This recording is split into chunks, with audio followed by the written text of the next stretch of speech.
Alright, welcome back guys to another new video. So in today's video I'll be showing you what inside of a 2005 Honda CRV engine room look like.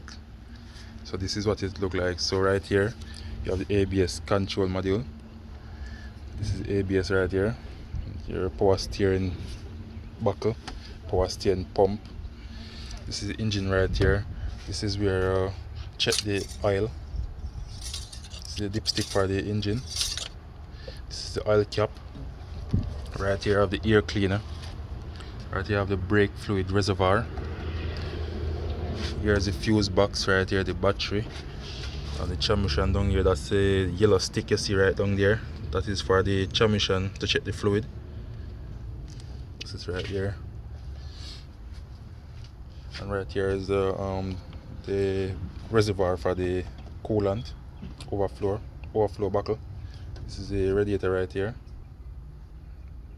This is 1.0 for the cap, 1.1. I'm sorry.